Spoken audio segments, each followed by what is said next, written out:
Mayim Bialik made her career playing fun and quirky characters, but the good times ended when the cameras were off. From mental health struggles to the death of a co-star, Bialik's off-screen life was a far cry from her lovable TV roles.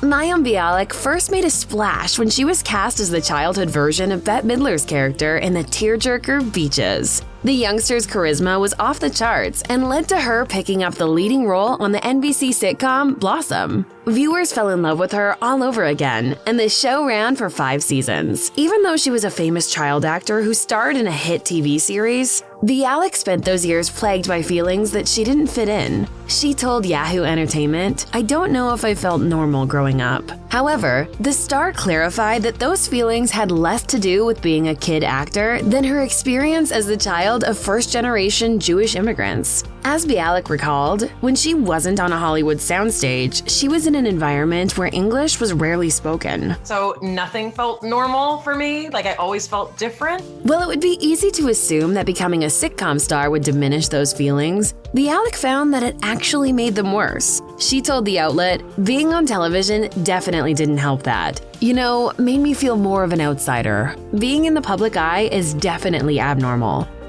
When Bialik welcomed her former Blossom co-star Jenna Von Oy to her podcast, they discussed why the dynamic between their characters was different from most sitcoms of that era. Bialik explained, "What was unusual about our show was that it was based around me, this female that didn't look like other girls on television." As she recalled, the character was originally intended to be a boy because at that time, there were no network TV shows starring a young girl. Bialik continued, "So the question is, when you have a lead character who typically is the strange-looking friend, that's really what I'm usually cast as. I'm like the quirky friend. I'm like the weird one. The question is, who is that person's friend on television?" As she explained, the uniqueness of the show and the singularity of its star proved baffling for the network's PR staff. Bialik added, "They didn't know what to do with us, and people made horrible comments about my appearance, which have never left me since I've been 14 years old." And it wasn't just comments that tore her heart out. Take the 1994 Saturday Night Live sketch spoofing Blossom, in which cast member Melanie Hutzel wore a large prosthetic nose to impersonate Bialik. In an essay for Variety, Bialik had this to say about the SNL sketch, "I hoped no one noticed. All of my friends at high school watched SNL. It wasn't subtle. They would all see it and I felt ashamed." While it would be easy to assume that Mayim Bialik walked away from 5 seasons of Blossom with a bulging bank account, that simply wasn't the case. She explained on her podcast, "People in the era that we were on television did not make the kind of money that people make now." She went on to add that at that time, television salaries in general were lower, but even more so when it came to a female minor in a sitcom that was never a ratings blockbuster. Bialik explained, "When I went to college, I was not an independently wealthy, I never have to work again person. In fact, she struggled to make enough money to put herself through school." She said on her podcast, "I tutored, I did all the things that people do to make ends meet. I budgeted. We did not make the kind of money that set us up for the entire universe." In August 2012, Bialik was driving in Los Angeles when her car was struck by another vehicle. According to The Hollywood Reporter, the accident left her with severe lacerations to her left hand and thumb. Her injuries were so bad that she had to be taken to a nearby hospital to see if surgery was warranted. Later that same day, she issued a post on X to update fans on her condition. Bialik wrote, "In pain, but will keep all my fingers." Bialik subsequently spoke with Vanity Fair about her injury, telling the outlet, "Obviously, it's been difficult to go through something so publicly, and not just because someone is videotaping you the second they see a car accident, because that's what people do these days." While she admitted her heart was warmed by all the love she'd received from fans, Bialik also emphasized that she didn't want her injury to become fodder for Entertainment Tonight and the like. She told Vanity Fair, "It's been so nice to see people's concern, but it's also important to me to keep some of my recovery private as well." Bialik did, however, share an update with Extra. "It's hurt, but all the fingers work, and thank God, I'm okay." In 2003, Bialik married Michael Stone. The couple went on to have 2 sons together. Sadly, the marriage wasn't destined to be a long-lasting one. In a blog post for her Caveller website, Bialik announced that she and Stone had decided to go their separate ways. She wrote, "Divorce is terribly sad, painful, and incomprehensible for children. It is not something we have decided lightly." I tried to be married once. I was in that position, and I failed. A few weeks after making the announcement, Bialik opened up about how her new normal was progressing. She told Us Weekly, "It's not easy, but we're doing okay, so thank God." Several years later, the system they'd put in place appeared to be working out for both ex-spouses and their children. In a 2020 interview with Us Weekly, Bialik said, "I'm so incredibly grateful, not only for my ex-husband, but for all of the work that we've put in to be able to have the kind of conversations we have to have." Well, Mayim Bialik is the mother of two. She'd always dreamed of having a substantially larger brood. I wanted lots of kids. She imagined herself presiding over massive family Thanksgivings surrounded by all those loving children. However, the arrival of her first child poked a hole in that fantasy. As Bialik detailed, her first son was happy and easygoing, so long as she nursed him and gave him the constant attention he demanded. She even described her eldest son's clingy personality type as a Velcro baby. When she became pregnant with her second son, Bialik assumed this kid would be different. However, he was also of the Velcro variety, and she found herself with two kids who wanted all of her attention all of the time. And so, at 33, with a toddler and a baby who still needed me tremendously, I decided that I was done having babies. As Bialik recounted, this was a difficult decision that came after a lot of consideration and more than a few tears. She admitted, "I cried about it a lot because I didn't want to be done. I wanted to do the thing I set out to do. I wanted 11 children. Why didn't God give me the patience to have 11 children?" Ultimately, Bialik admitted, "There's a lot of regret."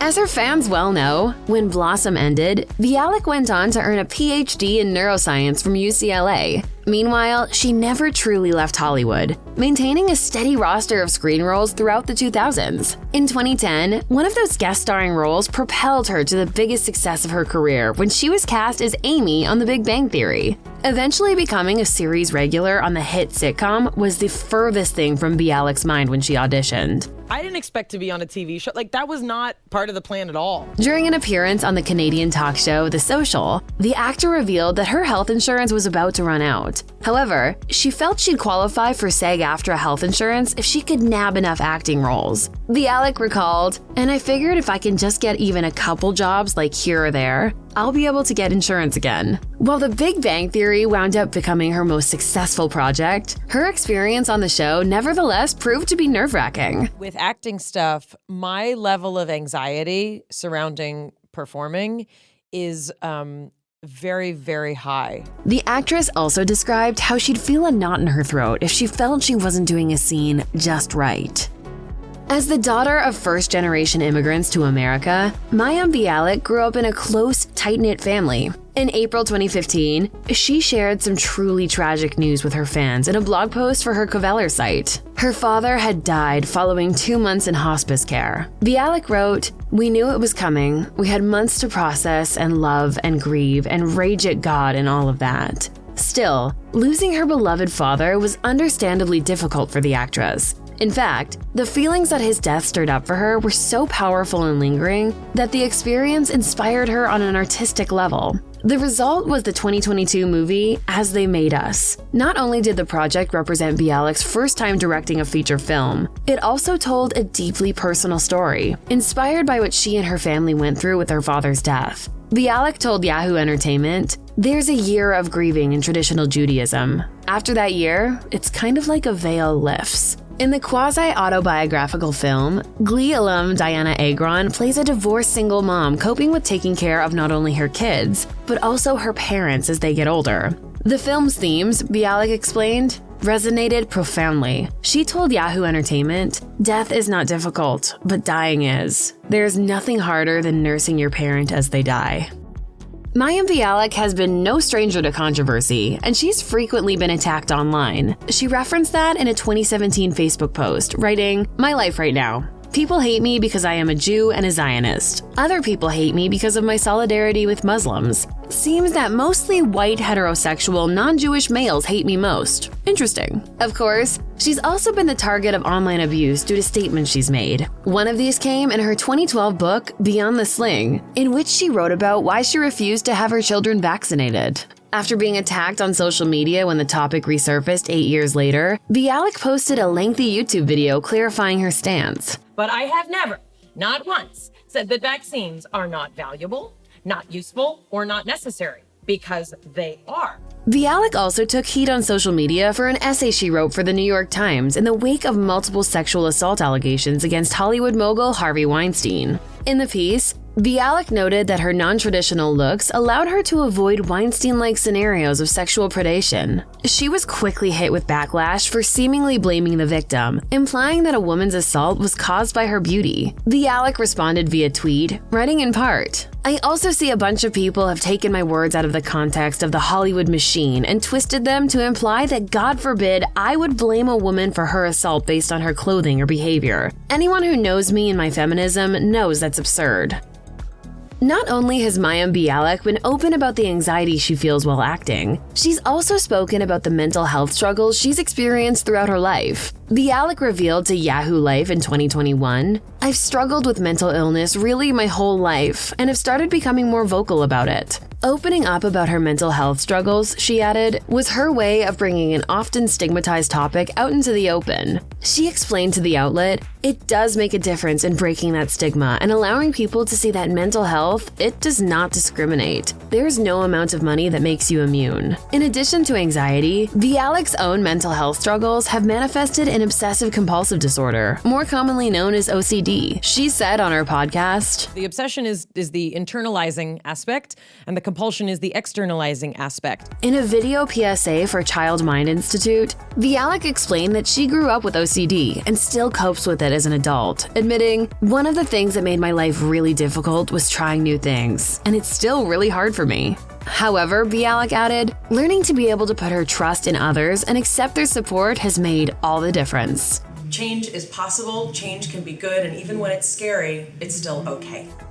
In 2021, Mayim Bialik made another announcement regarding her mental health. During a discussion with author Glennon Doyle on her podcast, Bialik declared, I publicly identify as someone with an eating disorder. Also in the video, Bialik said, "I eat too much when no one's looking. I'm eating so I don't have to feel anything." Bialik went on to say that she had previously never spoken about her eating disorder, admitting, "This is the first time I've ever talked about it, because people are like, well, why are you so overweight?" Well, because I'm a compulsive overeater, in addition to being an anorexic and restrictor. She also revealed that she'd undergone treatment for her eating disorders and had been in recovery for about 2 years at that point. In a subsequent interview with People, Bialik explained that she hadn't actually planned on going public with her eating disorder, but decided to open up due to Doyle's personal revelations about her own struggles. When asked about why she felt it was important to discuss her own struggles publicly, Bialik said, "There's no quick fix for brain health. There just isn't. We have to do ongoing things that support overall brain health." When The Big Bang Theory ended after 12 enormously successful seasons, Bialik returned to television with the Fox sitcom Call Me Kat. Marking her first time starring in a TV series since Blossom, the show connected with viewers, ultimately airing for 3 seasons until its cancellation in May 2023. Most of the show's viewers would agree that the secret weapon of Call Me Kat was the late Leslie Jordan, the comic actor who sparkled in several series like Will and Grace. When Jordan died unexpectedly in a car accident in October 2022, not only did the show feel the loss, but Bialik herself was personally devastated. She wrote in an Instagram tribute, "They broke the mold when they made Leslie Jordan. He was a dear mentor and a beloved friend. I will miss him so much. It's unimaginable that he's gone." Bialik addressed her grief over Jordan's passing during an appearance on the Jennifer Hudson show. She revealed that she learned of his death while on the set of the show, telling Hudson, We were all at work and waiting for him to show up at work, so it was very, very, very complicated, to have the whole crew there and the whole cast. In late 2021, Bialik's career took an unexpected turn when she and Ken Jennings were announced as permanent hosts of Jeopardy. The two took turns hosting the show until December 2023, when Bialik revealed that she'd been fired. Bialik wrote in an Instagram post, "Sony has informed me that I will no longer be hosting the syndicated version of Jeopardy." Sony Television confirmed that she'd been shown the door, issuing a statement reading, "We made the decision to have one host for the syndicated show next season to maintain continuity for our viewers." Could there be more to the decision than continuity, though? The day before she announced her firing, Bialik shared a very different Instagram post. In it, she and author Noah Tishby played a game of "You might be an anti-Semite if," which declared certain opinions about the Israel-Hamas conflict to be anti-Semitic. While she received numerous comments of support, the actor was also hit with backlash from those with opposing views. While neither Sony nor Bialik has confirmed nor denied that the video had anything to do with her firing, some are drawing a connection with the timing of her dismissal from Jeopardy. Then, in late December 2023, TV Insider reported that Bialik's decision to step away from the show during the 2023 writer's strike may have led to her firing. As was widely reported at the time, in May of 2023, Bialik announced that she would be walking away from her hosting job as a show of support for the striking members of the Writers Guild of America. But according to TV Insider, Sony execs were reportedly furious over Bialik's decision, as they were given no heads up beforehand. If you or someone you know needs help with mental health, please contact the Crisis Text Line by texting HOME to 741-741. Call the National Alliance on Mental Illness Helpline at 1-800-950-NAMI 6264, or visit the National Institute of Mental Health website.